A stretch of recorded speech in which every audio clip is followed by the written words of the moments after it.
10 seconds.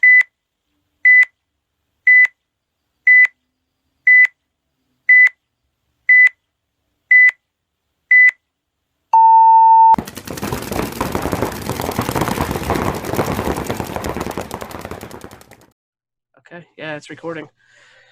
All right, so this is Taking Our Podcast. We don't know what we're going to call it, but we're just going to start out with, I guess, our backgrounds in paintball, because they are two completely different stories. Oh, yeah. So, Yeah, completely. I'll go first. So I started 2004 playing in the woods. My dad got a paintball gun, and then a bunch of my friends got paintball guns. So I hopped in, played in the woods. Soon after, I went to Wes's dad's field, and they were Shout playing out, there. old OG out there. Georgia Extreme. Yep. And, played from there, and we moved on, and then started playing actually at real fields and practice. And then 4 years later, I played first tournaments on the Project Extreme team, which led on to me being on Georgia Extreme. And that's pretty much how I got my initial start, and that carries me into today, where Georgia Extreme's still rolling. It had a little die off, I think, but Oh, yeah. Do you remember maybe your very first time ever playing? first time ever playing was with a what would they call it? It was a pump from Walmart. They would come in the Talons? no, it wasn't a Talon. It was blue. I used to have it in the closet. It was a blue blade. And Oh, shit. Yeah. The two 12 grams. Did that have the super long trigger guard on it? That was a solid piece. I think that was the blade. Maybe, but it had two 12 grams, so it would use in the back, and it never worked correctly at all. But it came with probably 50 orange paintballs in the box with a little 50 round loader. And we played in the woods in the neighborhood, which happened to be with one of your ex's brothers, which is even funnier, with Blake. God. And he was wearing a motorcycle helmet, which wear a mask when you play for real, but he was wearing a motorcycle helmet. Jesus. And played out there, went to your place. And then a couple months later, picked up some other Walmart guns, and probably didn't get my first, I say real gun, an Ion probably until 2008. And I also bought that from your dad. I kind of moved on from there.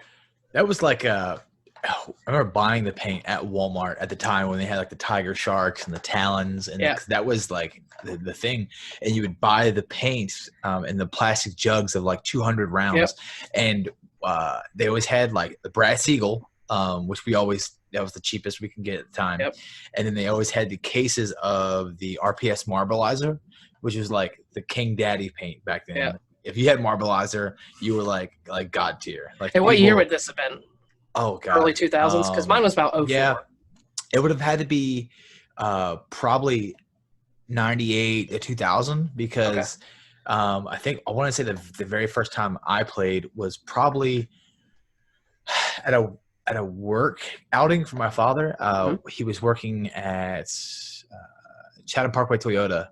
Actually, which wasn't Chatham Parkway. It was Riverside Toyota at the time, right there where Chatham Parkway and 80 meet, where that big car lot is. And they had him and all his mechanic buddies at the time they had a field over there on 17 Chatham Parkway, I believe. That is really funny, because I didn't know this. Back in the day when I first started, my dad used to always say, "There's the paintball. People play paintball around here," because that's over by kind of where he works at the sheriff's. Yeah. Yep. Because people play around here. He goes, "But I don't know where." And he hunted and tried and could never figure out where exactly it was. Man, I would have to be probably at 9 to 11, 10 years old, something like that. Yeah. It was down 17, and you see where all the 18 wheelers and cargo trucks are now, down the vacant part of 17 on the right. And in my head, I remember having flashbacks of going down that dirt road back there, and it was all wreck at this time. And now we know what we know. Yeah. But it was all all woods. It was cool. Cargo stuff, and we all shot Titmans at the time, I believe. I want to say they were Titmans. That was the first time I ever played, and having no clue what to do, obviously. Yeah, absolutely.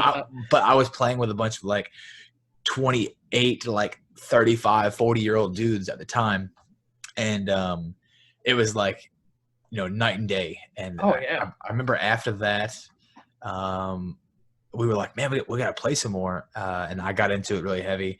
And think Dad was going to like the Army surplus stores and getting me like all this old Army gear to like play in the backyard. So we had where the field is now. There was no field; it was just land. Yeah. And I remember it wasn't. Maybe had to be the Tell and Sell, man, because Craigslist wasn't around then. That's cool. And we went to Savannah, not downtown Savannah, like East Side, where like the Home Depot and Lowe's and all that is right there. Yeah. And we met some dude at his house and bought a Tippmann Pro Carbine, which is what Dad still has in his closet, with a slide lock front. Yep. Seen it. And I want to say either he had the Spider TL or the Spider what was it? The gray and black one that was the side lock feed, like one of the originals. Oh, okay. It wasn't a Spider. It might have been a Spider 1. Was it a Spider 1? It was one of the original Spiders, and that was my gun. And we started playing, not even in the backyard, like not even to the field yet, where kind of like the sheds are now. Oh, like on the between the field, then, right? Yes. Okay. Yeah, like the real marshy, the part that floods. Well, no, not even. Or on the other side. Like on the right behind the house in the back where the grass is. Like right there. Okay. Yes, he set up awesome. Man, it's been so long, but I think he set up like boards. They were painted green. Yeah. Because we would pull, like when me and Joe would be rebuilding the woods there. Yeah. He would pull these boards. He goes, "These are 20 years old or whatever. I've had these for this long. Like you're still using wood from like the first field we had out here." Oh yeah, God. So, and we were using everything we had at the time. We would start all the way on one corner of the house, like way back, like where you park to play paintball. And then you start, when you'd go down that hill and turn that right on that side, you'd run up and you try to get whatever barrier you want. And that is awesome. We were using before we got those guns, we were using like 2 Talons, I think. And I invite my buddies over that we went to school with that all live on the road, and we all played there. Yeah. And that's kind of how we got started until it went to the tournament scene, obviously. But so they ramped up super quick. Did your dad start doing the tournaments just out of like, did you just figure out there's paintball tournaments and y'all said, "Oh, we're going to try these"? Or did you hear about it? Or like, you know what? I mean? I think it would have had to be, I wasn't on the tournament scene at the time, and they were doing, I just remember seeing them, they would like rent a limo. Right. Oh, okay. Or they would get a limo from work or something like that. And they would all get together and they would drive to these fields, which now we would call them scrimmages. Right. Yeah. But they would drive to these fields that were within like an hour or two away. And he'd do him, Joe at the time. It was, no, it wasn't Joe. It was maybe Geiger, or maybe, no, it might've been Joe. God, I can't remember the old team. Yeah. That's one. That's before me. Not the one. Yeah. Not the one that I played with. It was like I think my cousin, like they all dressed up in like military like BDUs, and they would drive and to these and play these like Billy's Field. That was like a big thing. That was like a rival back then. You would play at Billy's Field, and that was their thing. I think they started. We were on. I remember when I was like 13, 14, searching these tournaments, and I would spend all night searching tournaments. And I would use the site Warpig. Okay, yeah. And which is probably dead by now. It probably it's about as dead as PB Nation is these days. Yeah, exactly. And I would use Warpig, and Warpig it probably still does, this little tournament series thing. You click on it, and then you scroll down, find your state, and it was almost like the APPA was, but you could specify it like. You could click on tournament series and go to Georgia, and you scroll all the way down, and it had every single tournament in Georgia. That's cool. You would just click on one and read the address. No, shit, too far away. Click on one. Oh, we're not here. And it's like, it would tell you back then it was all cash prize. Yeah. So I remember finding just all these small rinky dink events to kind of get us going. But I remember, I think we all found the axe on there, ACTS. I remember finding that on there. And then we kind of, I want to say, that might have been one of our big tournaments for say, quote unquote, that we started traveling to play. But prior, we were doing the local events because there was a field in Sylvania called, it wasn't Colors. We played at Colors too. Yeah, that's just before me too. Yeah, so that would be like the 02, 03. Yeah. We played like Colors. We played at like, what else? They're like all like 2 hours away, like Macon, Yeah. Augusta. We played at all those fields all the time. And I remember playing in those fields at these small like events, these 3-mans, and Dad would always put me in the Young Guns or like the Top Gun, like the 1v1 tournaments and stuff back then when I was like 14, 15. Yeah. And then hell, I remember podiuming at Cup at the time, and it would be like it was 04. 04. I've seen the trophy. It is 04. Yeah, so It's sitting on your dad's mantle, probably. Shit, we're talking 16 years ago. I'm 32 now, so I was 16, at the time. Yeah. Which now it's like now in paintball, like 16, you've already been playing nationally for 30 Those years. guys are bred, especially for like South Florida guys. Oh yeah. It's like I went from playing on pallets in the backyard and like rinky-dink fields. That was what we practiced on, and we go to these fields and these dudes have like airball fields, and we're like, oh my god. And then, well, that's how it was for me. My first experience on an airball field was at your dad's, and it was completely different going from playing in the woods with Jamie, one of our current teammates now, to we show up there, me and him, to playing on that and seeing people really play. And I was big into baseball at the time, and as soon as I saw that, I was done. I was like, I got to do this. This is way more fast-paced, way more my style. And I was like, I'm in. And same thing, we would travel to these tournaments, and they're playing on, like I say, real fields. They would have a legit field, but we weren't even practicing. We were playing on how old was that field we were playing on? Probably 4 years out of date. And that was in 08.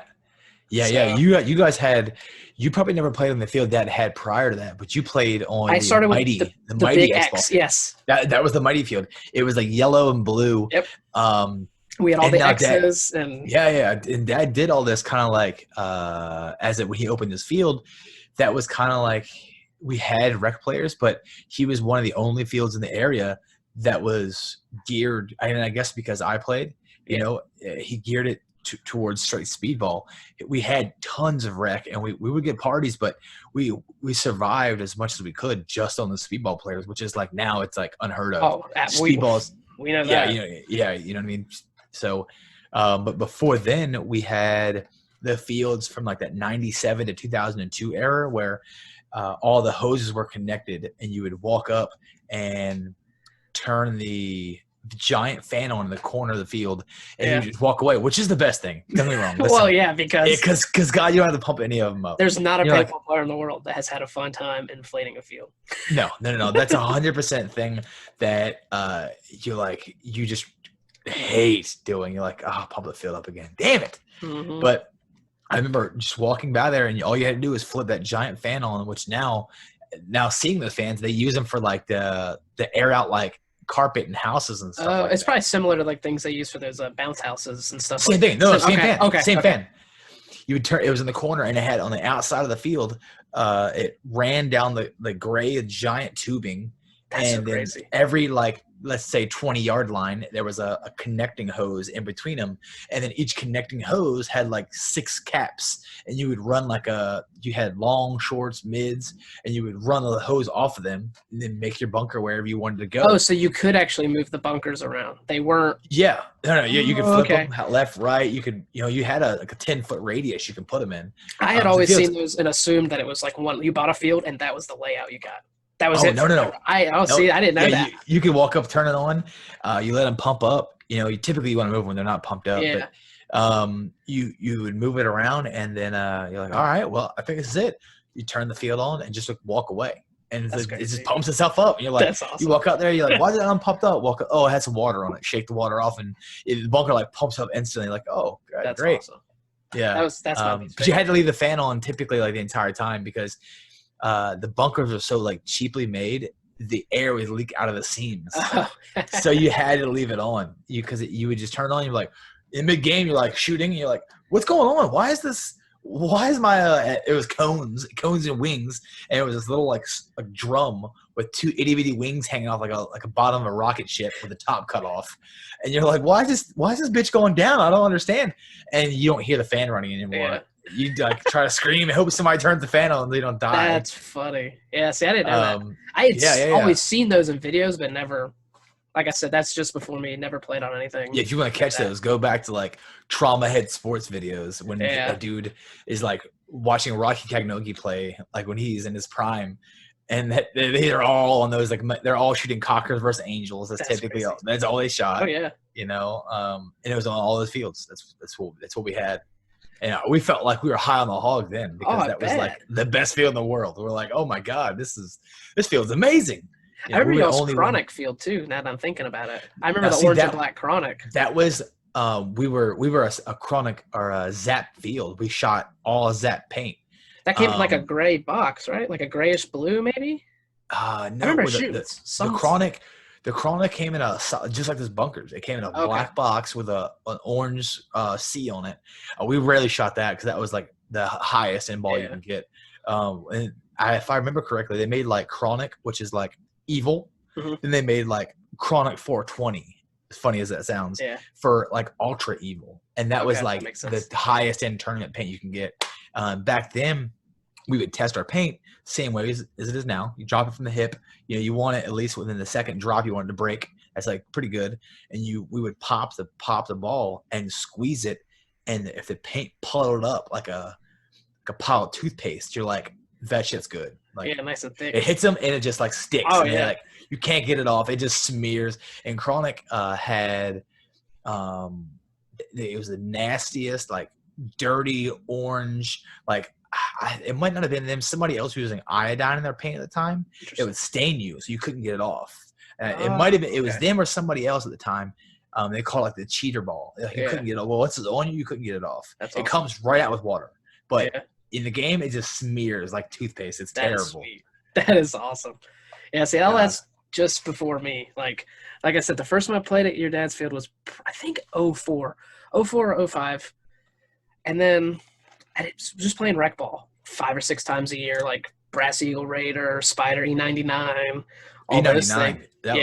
Jamie had it. Yeah. Well, I didn't actually. I lied. I didn't have an E99. Jamie had the E99. I had the Icon Z, which was like the shitty clone of the E99. I bought it from the Anthony's Victory Lane down there off of Highway 80 by Western Sizzlin'. Like I bought it from there. The sporting goods store kind of thing? No, on the left? The RC park. RC, past the auto shop. Yeah. That's actually not that hobby shop, but remember the other hobby shop down by 5 Star Family Fun Park? It was there. It's like across, almost where Jenkins is, that section right there. It's that shopping center across from that gas station. Okay, I know what you're talking about. It was right there. There was a hobby shop, and that's actually how we found out about your field. We went there for CO2 tanks, and my mom was like, well, is there a place around here you can play? And they're like, oh, we got a number for Georgia Extreme Paintball at Guyton. Yeah. So we took the number. My mom called and talked to your dad, I'm sure. Yeah. A couple weeks later, we went out there, and y'all happened to be doing a 3-man tournament the weekend we ran out there, which was a bad time to show up, but they threw us out there with. Great. I think it was either – there are 2 people he paired us up with, and I don't know who is who. It was either Graydon, which seems like a good possibility. Probably that's very fitting. Or it was Wes Brown. And the only reason I say that, after not seeing Wes Brown in so many years and seeing him recently, it looks like that guy, but it was either him or Graydon he paired us up with. But it's probably Graydon. I would venture to say that it was probably Graydon or maybe even Powell. It could have been Powell. I remember dude having I don't think then Powell always had a beard. Okay. Well, he didn't always have a beard, but he had a beard.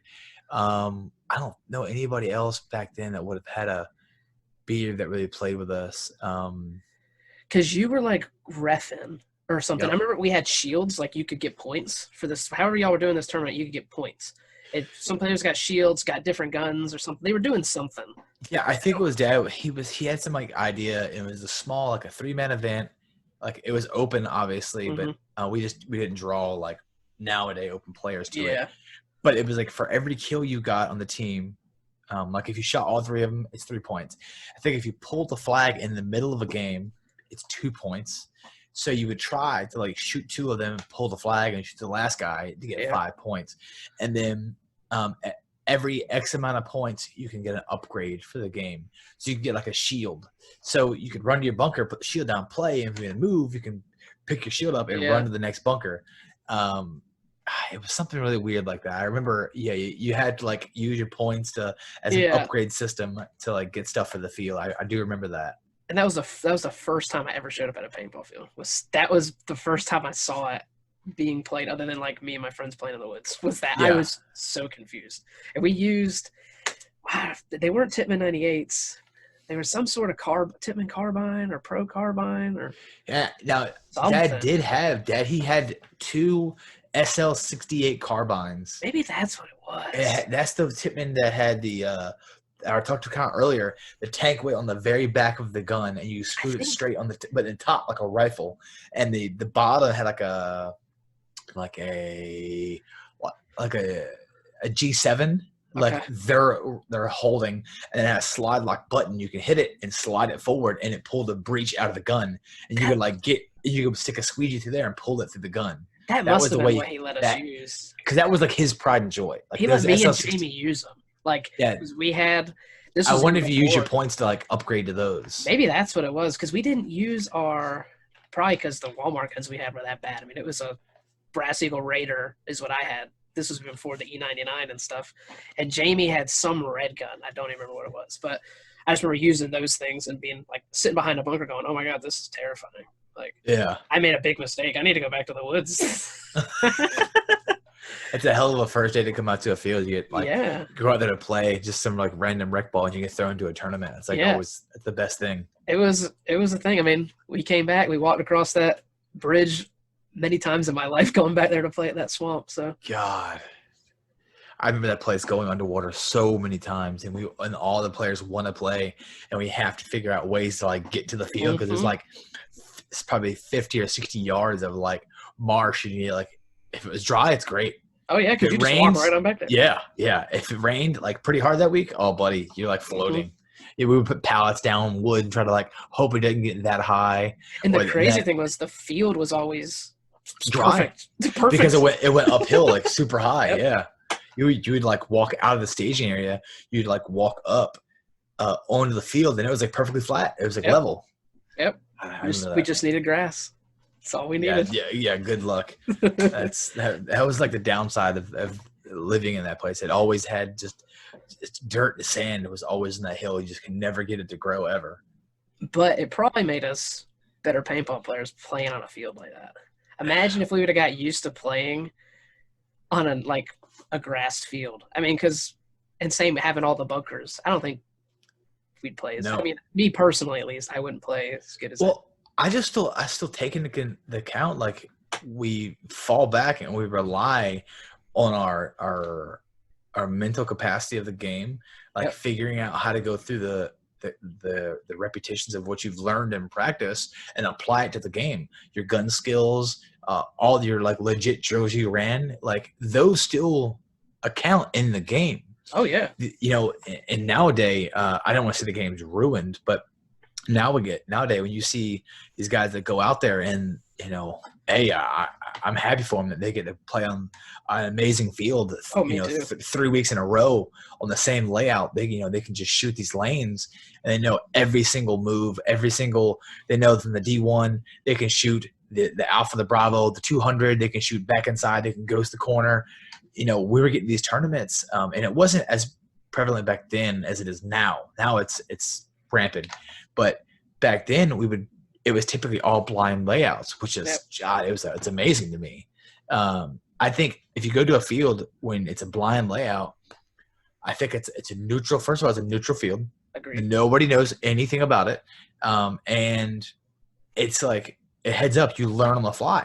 Yep. Like the first game of the day, you're like hunting for windows, hunting for kills, trying to learn where to shoot from, and if you're not, now these guys don't even have to worry about walking a field properly because they've already played it for it in a month. They're like, all right, we know we'll just run 20 points a week on it, and then by the time we get to the tournament, we've already played 100 points on it. We know every gap, you know. But I remember traveling these events. I remember playing the PSP for multiple years, and the PSP has multiple layouts. We would go to the PSP, and there was like the JT field and the National Paintball Supply field, and every one of these fields were completely different. I remember playing, it had to be 04-05 Cup, the National Paintball, like the NPS field, but the National Paintball Supply was a snake, like a legit snake. Oh, with like the ones with the little tongue? With the tongue, yeah. That was, I'm like, oh, that's badass. And then the JT field, if I remember correctly, was a whole bunch of yellow and black bunkers, and then it had a giant pyramid in the middle of the field, like a That's neat. 30-foot pyramid in the middle of the field, and it had JT bunkers, like the Oh, logos. shaped like an actual J. Yeah. That's cool. Yeah, that's neat. And what else? There was like so many fields, and so you would get your schedule in the morning, and it said like field 1, field 7, field 2, field 3, field 3, field 4, field 7, field 1. You're like, all right, well, we got to walk 5 fields, and every single one's different. Like you don't know any of the lanes, and I think that was the best. Now it's gotten to a point where one field, 8 of them on the field. You know, it's what is best for the business, not the consumer. I think the consumer, us as players, benefit and have more fun going to a field where it's even and we get to play on 6 random layouts. Like that's fun. To me, it's fun. I'm like, dude, I love that field. I hate this field. I love this field. You know, you don't get the one field, you get the layout a month out. You're like, oh God, this field's going to suck.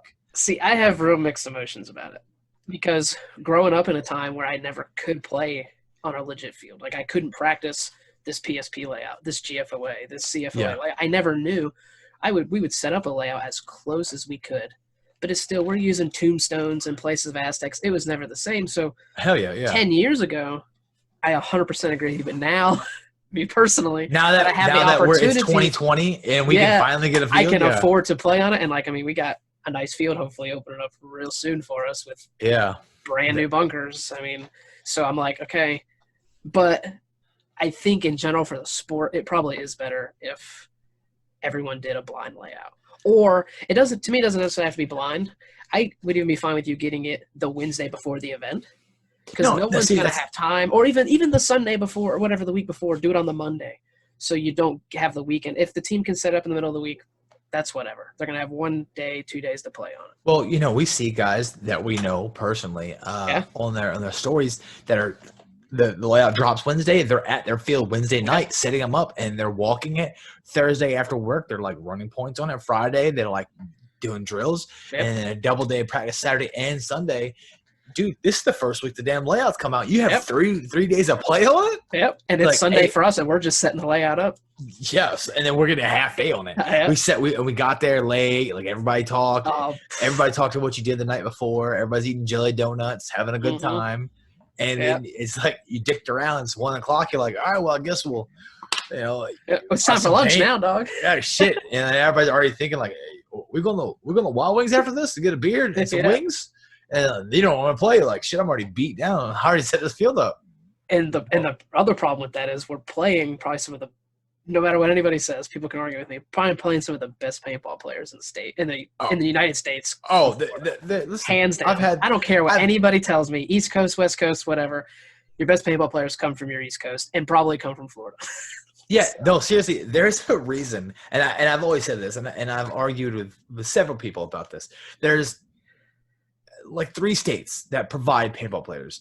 2 of them I don't consider fair because California and Texas are like they have ridiculous the size, and so there's good teams in Texas, there's good teams in California, and there's typically because the weather is very nice in California in most places, and in Florida the same way. You can typically play year round in Florida, and that's why they're better. Like that's why 100%. The average player that has lived and been played in Florida is better because they can play year round. Same with Georgia. Like Georgia just is cancer to like fields because the fields is just terrible. But if you could have nice fields in Georgia, like besides Atlanta, and Atlanta has nice fields and good teams. I'm not skipping them. But like by us, we're the only team to really practice within a 2.5, 3 hour drive. You know, I mean, we have to drive down to Jacksonville. We have to drive up to, 30 minutes south or north of Charleston. Like we have to leave to find people. Where in Florida, there's like 4 fields in Orlando in that like 30, 40-minute drive area. They can practice with 25, 30 teams with like the snap of their finger. And that's another reason. Like it comes back to, you're playing against different people all the time and not playing the same people. I mean, how many years have we played with just our main 5 to 10 guys every weekend? I mean, for me, it's been 10 years. You know what I mean? I've played on Georgia Extreme, pretty much one team my entire paintball career. I helped Yeah. coach the Georgia Southern team, but other than that, it was Georgia Extreme or Project X. And that's the same freaking thing. And you didn't have anybody to play against. Nope. You literally you took your 7 guys, and that's if everybody showed up. Yep. Shout out to that doesn't happen. We're 2020, that's still not happening. Yeah. But you had your 7 dudes, and you divided them up and ran 3-on-4 all day, and that 4th guy just rotated teams. Yep, he's flip flopping. You know, and the same thing. We go to a scrimmage, tell people we're bringing 2 teams. We're really bringing 1.5 with 2 different names. Yeah, because Georgia Extreme could get 3 players, and the other team could get 5 players, and yeah, 2 of y'all are playing double points today, boys. So yeah, and that's been a thing. That's how it's always been to me. Which, hey, I doesn't bother me, but when people say like, "Oh, Texas has the best teams," no. Let's take. There's a reason that when they go to Cup, in these events that are like readily accessible, that Florida or the teams that we know almost all the top podium teams. Just about and it's hard to say like, oh, well, this team took the series and this team took top 3 because say what it is. I'm going to call it how it is. Teams that play every event in the NXL, if they take top 1, 2, 3, doesn't mean they were better than everybody else. It just means they had deeper pockets and they can play all of the events. Because you'll see these guys who like went to 2 events and they took like 1st and 3rd or 1st and 2nd, but they couldn't make 2 more of the events. If that team could have afforded to play the NXL all year, they would have smashed everybody in the dirt. Now, this doesn't always account for everybody. There are teams that do well all season. Oh yeah, and you can normally look at that team and say that's a real paintball team. You know what I mean? Yes. Not a real team that has, I don't want to say has the money because that sounds bad too, but has the funds to try. I mean, no, that has the money. That's the deal. You know, I mean, some of these organizations, as I'd say, like these big, like have multiple teams up north. They go to all the events, but it's because they have like 7 feeder teams. Yeah. You know, again, I'm jealous because I've never had that. I've always had to play with my core 5 guys. 2 guys leave. I have to like train 2 more dudes up and get them up to speed and go, all right, listen, we're going to this D3 or open event. And like, I know you guys have only played 4 events your whole life. Like, it's going to be hell. Like, you're going to understand in about 3 points. Like, whether you're in fight or flight, because at this event you could be packing your shit and leaving. Yeah, you're gonna find out real quick if this is for you or it's not. Yep. But you know that you've been around. You know, I remember coaching and playing with you when you were a kid. Like you talked with Jamie, same thing. You guys were probably 12 years old, 13 years old, maybe. The first time I showed up, I was probably 10, so I was probably 14 years old, 15 years old in 2000. Like the first tournament I played, other than that first time showing up, that doesn't count, was again, this was your dad hosted a 3-man event. Me, Jamie, and one of our other friends played in that one. And then 3 months later, we were playing a GFOA with the Division 5 guys. Yep. We had a Division 5 team. This is when we actually had a good number of players. This was probably 08 or 09. We had a Division 5, which was us. We had a Division 4, and then we had you and like Graydon Powell and all y'all in open. And we were sending 3 teams to a GFOA as a Project X, a Project X2, and a Georgia Extreme. Yep. So that was the closest we ever had to any sort of feeder program. And that probably lasted 1 season. I was going to say, yeah. So, and the sad thing is we had so many players. If they would have just stuck around. I know. Well, the funny part is how many of those players from that 2008 are back now. Yeah. It was just, I guess the time wasn't right. But imagine if we could have, like, I mean, I've played – relatively consistent from 2008, 2000. I had like a 1-year break, and I think you were probably about the same. I mean, I've played every tournament series, or not every series, but played every year except for 2015. That's the only year I never played. Hell, the main reason I had to take off is when I got stationed in El Paso. There was really no like big tournament teams that were around there, really. Yep. You know, I made a team when I got there with some friends, and we did exceptionally well for what we had. Again, I go there, I go to a field that's dying. It's on its last leg. Meet some really, really awesome guys, and we played really well for what we had. And we played events, and we did well. I think we picked you up for one of the cup events. Yeah, me and your brother and Reed picked it back up. That was a Yeah, top 10 finish, I half think. my guys in half my guys in El Paso, half the guys never played together. You know what I Yep. mean? Well, that just goes back to what you're saying, almost a blind layout thing. It means you had 6 paintball players that actually knew what they were doing. Yes, Imagine if we would have had 5 practices together.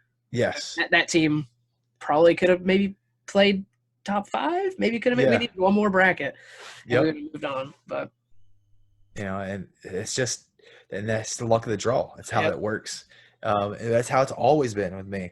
And I had to take time off when I got out there because my points were D2 at the time, and unless I wanted to travel 4, 5, 6 hours to go play with a D2, D1 team, there was nothing for me to do. Yep. So I had to wait and took a year off. I got knocked to D3, I think.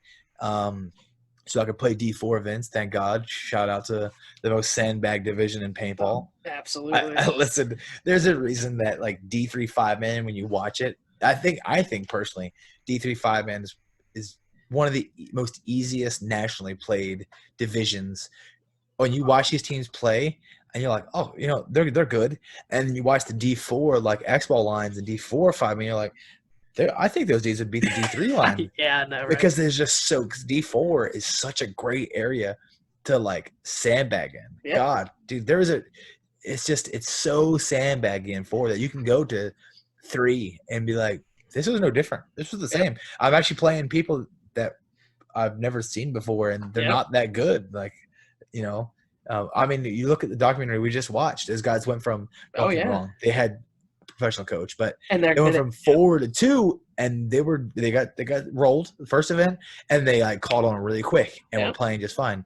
Some of those guys could play D1, D2 back then, but some of those guys in that roster probably should be playing D4, and they're doing just fine in D2. Like you said, and especially this again comes from, this is more specific to our area with playing in Florida. Those players, we came back in 2018. We played Division 5. I'm not a cocky person, but I went in there way overconfident. And I got an ego check real fucking quick. I was put in my place and was like, okay, you haven't played in 3 years, 2 years. You got to practice more. You got to learn to shoot again. And you can't – I love playing with my friends, but you got to play with your friends and also play to win at the same time.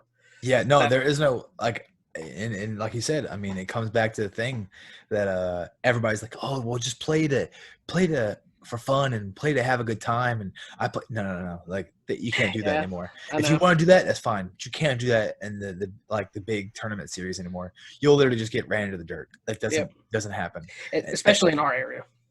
Oh yeah. If you go to we have one of the biggest tournament scenes like in the United States. The MVPS, great series ran. MVPS draws like I think 110 teams last event. Easily. No, there's not, besides maybe the WCPPL way out in California, which is a great event. I've never played it. I've heard nothing but great things about it. Yeah, same.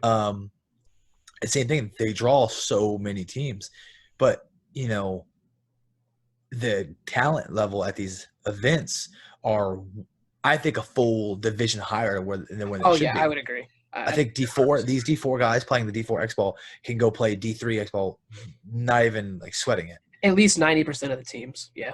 There might be a few that are some stragglers, but I think you're 100% right. You could throw any of them out there and just be like, oh, you're playing X Ball now, D3. And they would be competitive all the way around. Yeah, easily. But I don't know, man. It's just we've always been geographically challenged, I think. I would say so, because our gunfighting's there, everything else, but oh yeah, when it comes down to like if it's even and it comes down to a 1-on-1 or 3-on-3, or I mean, just like this weekend we played the CPSL and it got down to like me and Jamie in several points when it was like a 2-on-4 or 2-on-3. Like I was perfectly fine playing with that, and we clutched most all of those. Yep. I'm like, okay, because it gets down to where I can just gunfight my way back out of the situation. Well, and that's two things. That's good gunfighting, and it's you got trust in the guy next to you. Oh yeah. If you don't have trust in that person next to you, I don't think you will ever win a paintball team, like a paintball series. No, like it just won't happen. No, I mean, whenever I'm playing with any of you guys or Jamie, particularly because the last 2 seasons, typically we played apart. The very first season we had to, and now we can play a little bit together. Like I don't have to yell. Like I can just kind of just talk quietly, Yep. It's funny that is, and it's like we're like locked. Oh yeah. You know, I say, hey, we got this, and we can just carry a conversation. Hey, there was a 100, and I'm like in my head, I'm like, I think he went to 200, and we're just like talking back and forth, and it's just like bullshitting. It's calm to when you get some guys that are good players, but they get zoned. That tunnel vision. Yeah, and they're just like in their head, they're like, I have to kill this S2, like I have to kill this S2, and then I'm like screaming their name or whoever it may be, and you're screaming, and then finally they turn around, they're like, what? I'm like, oh my god, if you play with some of these guys, like definitely you, I can just lean over and kind of talk to you, like while I'm in the middle of playing, you can ask me a question. Hey, what's the operating pressure on that Lux? And I'm like, 115 to 120, man. Like, you know what I mean? It's just like it's the small talk, and a lot of times now, we've known each other going on 15 years, like realistically, and that's goes for me, you, Jamie, Gordon, everyone on our team is a 10+ year commitment. So that's something that gives us an advantage, but a lot of teams don't have that these days. Hashtag 2020 committed. Yeah, right. Hashtag 2020 committed. God. But I mean, a lot of teams just don't have that. Like, no. You see so many players bounce from this team to that team, which we've all done it. I mean, I've mostly played Georgia Extreme, but I've played Georgia Southern, a couple pickups with you might have been running them, but there's other players I don't know, but it's still still feels different to me if I'm not playing with at least 3 of the 4 people I know. I don't know. If I can't trust the guy next to him, like, I don't know if I want to play that tournament. Yeah. No, I agree. I'd rather not get my head blown off when I'm expecting someone to watch my 50 snake and I get shot in the back 15 times. Because I'm like, okay, well, I could have done this at the house. Yeah, I could have just turned on Warzone and just chilled all day. Chill. Thanks for watching our very first podcast, guys. Be sure to stay tuned for part 2. Be sure to like and subscribe. We're going to be talking about everything in the paintball scene is going on, especially with all the stuff that's happening here recently. Thanks for watching. And if there's anything, comments or questions, just leave them. We'll get back to you on figure it out from there. Thanks for watching, guys. See ya.